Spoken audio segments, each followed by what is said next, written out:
Yes, that is tremendous, Paul. Well, as you think for you, having served in naval intelligence for 10 years, that opened the door after you got out of the Navy to ultimately, how did you get into newspaper reporting, into journalism, becoming an investigative reporter, and now later into doing principally profiles? Well, the newspaper business, it just kind of, the opportunity presented itself first to start doing a couple of pieces freelance, and then one thing led to another. As far as writing, especially the investigative pieces that I've done, the writing of those is exactly the same as the type of research as when I was setting up to write some kind of an intelligence report, intelligence analysis. Boy, I'm in good shape today. And it's 7 a.m. It's well, okay. yeah, it's a little early. Not enough coffee yet, right? Right. But I've done it. I approach it the same way. Kind of asked the same questions, did the same type of logic progressions and what have you. Right.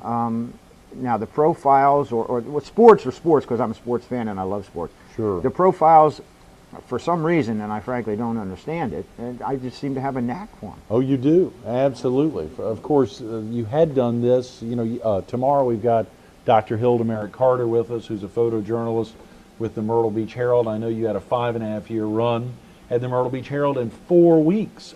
4 profiles every week. Every week. The Veteran of the Week, the Public Safety Profile, which had a great following in Horry County, the Public Servant of the Week, and the Teammate of the Week, highlighting athletes and coaches and even academicians who really had an impact on sports programs in area schools. So to see that now, Carolina Weekly is obviously a much broader audience, so it's tougher to do a Teammate of the Week or a Public Safety Profile, even though that could be something down the road.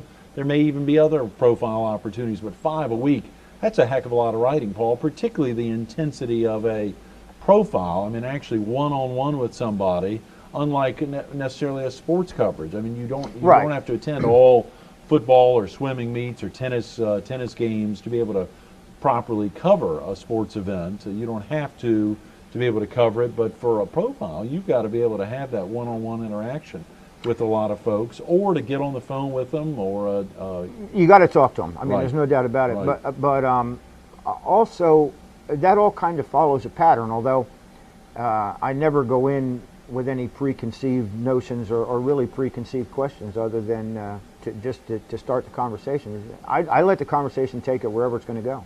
Right. And probably that's the most fun part. And for some reason, it's just something that comes natural to me.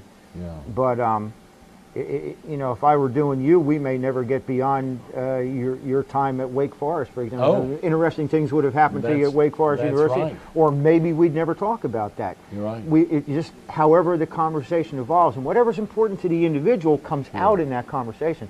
But I think the keys are, you got to be a good listener. You got to be able to ask questions and shut your mouth and let the other person talk, and really listen to what they're saying, and maybe ask something to help clarify or expand. Right. But always let the conversation come from them, because people will talk about themselves, and they'll talk about their ideas, and they'll talk about their opinions and what have you. Everybody's a little bit hesitant at first, because a lot of them have never done it before. Right. But as soon as they feel comfortable, as long as you listen and basically shut up, they'll tell you everything you need to know to have a good story. That is fabulous, Paul. To quote Brad Dean, there's something he's always said, heard many times: there's a reason we have 2 ears and 1 mouth. That's right. To listen twice as much as we speak, and really making that effort there. How about that transition from print to the internet, Paul? What prompted you not to pursue more print opportunities? Is the internet where things are headed, or do you see still a future for print journalism? I hope there's a future for print journalism.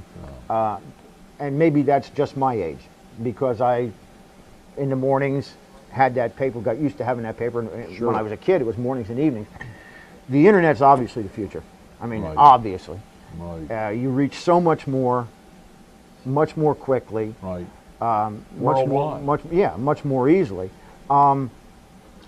Me personally, it just happened. It happened to coincide with a period Right. where I became eligible for Social Security and those kind of things, and Oh, I just yeah, decided sure. to back off a little bit too. Sure. Not to do the heavy print out and about. Right. Sure. Right. It's easier doing profiles. At least I find it easier doing profiles. Right. It's a lot of fun.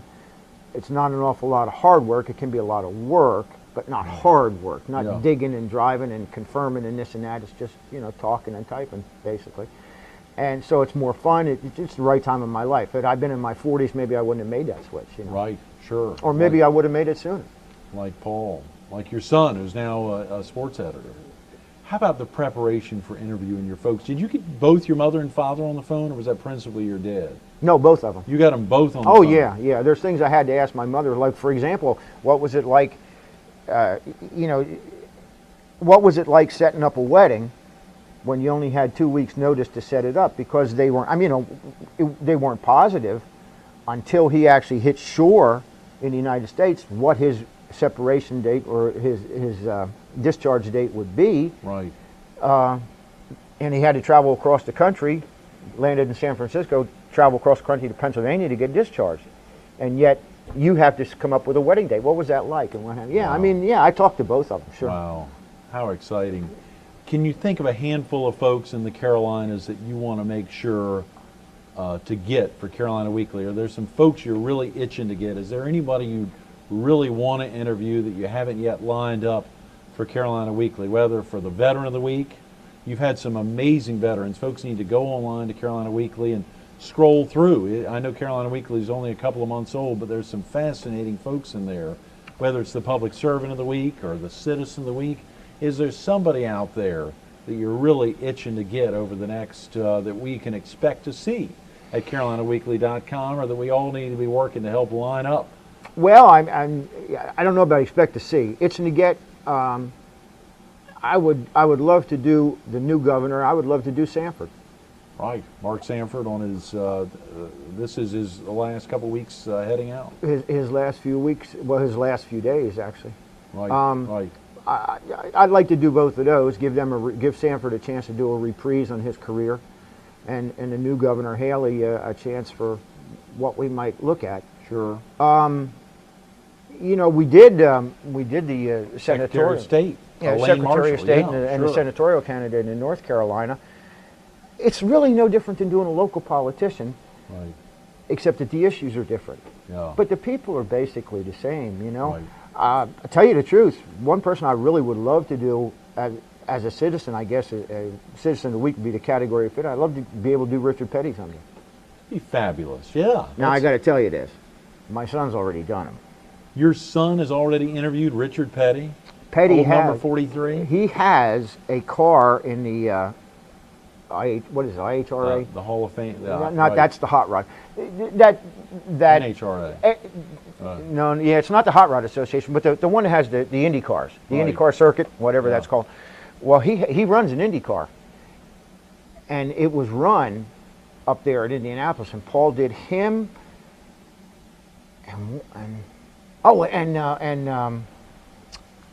who's the guy from Pennsylvania, from Nazareth, Pennsylvania? Mario Andretti. Right.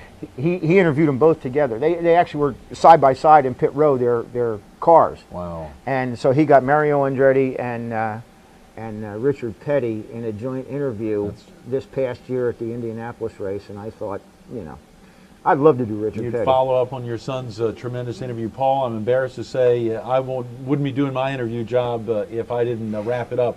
Thanks so much for being with us this morning. I'm sorry we've run out of time. No We'll problem. get you back another time. Thanks for having me. Absolutely. Stay tuned for a little more All-American People with Paul Gable, the editor of Carolina Weekly. Whether he got enough coffee in his system this morning or not to kick off a Tuesday morning, couldn't you see the excitement in his face, almost the twinkle in his eye as he talked about interviewing his parents for their 65th wedding anniversary, talking about meeting his wife. We didn't hear him really get into that meeting, but about getting married in 1980. Hearing him talk about his son interviewing Richard Petty and Mario Andretti.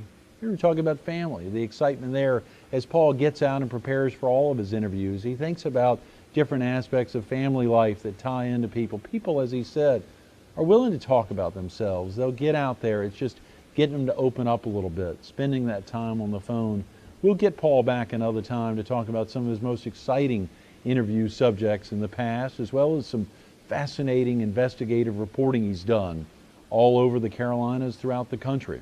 We'll get him back, but you can check him out every week, actually every day, 24/7 at carolinaweekly.com. Paul Gable, thanks so much for being with us.